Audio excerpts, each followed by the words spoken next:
pirmiausia, svarbus aspektai, į kuriuos reikėtų atsižvelgti ir pagal tai nuspręsti, koks tas fizinis aktyvumas būtų reikalingas jūsų gyvūnui. Tai pirma amžius, aišku, tada gyvūnų veislė, įmetimas ir taip toliau, nes tarkim, kai kuriom, sakykime, veislėm jas per daug užkraunant ar seną gyvūną užkraunant to fizinio aktyvumo mes galime padaryti daugiau žalos negu naudos.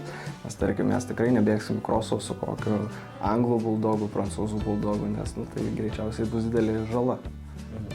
Tai paskirstykim, ar ne, kam tas aktyvumas, kokiom veislėm ir kokio amžiaus reikalingesnis ir kam mažiau reikalingas? Tai automatiškai.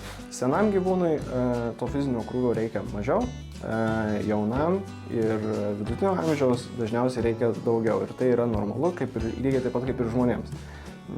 O tos veislės, sakykime, veislės kurtų, raumeningos veislės, kuriom mes iš pačio gyvūno sudėjimo, iš pačios natūros, mes matome, kad jam to fizinio aktyvumo reikia, aišku, ir iš charakterio, kad to aktyvumo reikia daugiau, nes, sakykime, kai kurios veislės be fizinio aktyvumo gali padaryti žalos ir namuose, kažką išlieti savo energiją kitur, negu tikslingai ją panaudoti.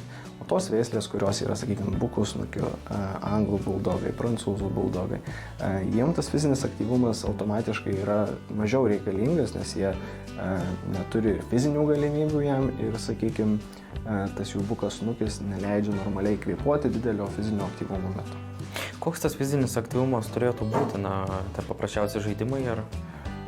Mano galva, kaip gydytojo, sakykime, fizinis aktyvumas yra geriausias, tai yra ilgas bėgimas, ilgesnio, sakykime, kilometražo ar didesnės atkarpos, bet kad tai būtų tolygus bėgimas.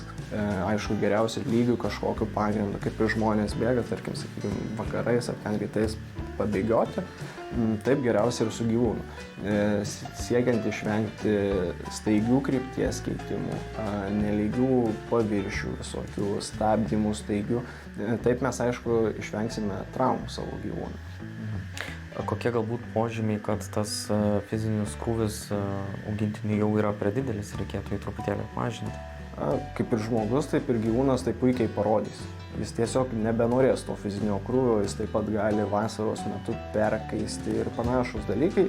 Čia šituo klausimu mes žmonės puikiai galime palyginti su gyvūnais, jie lygiai taip pat gali nepajėgti jau to fizinio krūvio atlikti. Aišku, jei mes gyvūnui duosime per didelį fizinį krūvį vieną dieną, kitą dieną jis gali, kaip ir žmogus vėlgi, nepakilti iš lovos dėl raumenų skausmo ir panašiai. Tai tą reikėtų labai sekti ir paisyti. Jo, ta prasme, tai turėtų būti reguliarus reikalas, nereikia duoti per daug vieną dieną, o paskui likusias savaitės dienas visiškai neduoti fizinio krūvio. Tai turėtų būti tolygus reikalas, galima, kad po mažiau, bet kiekvieną dieną.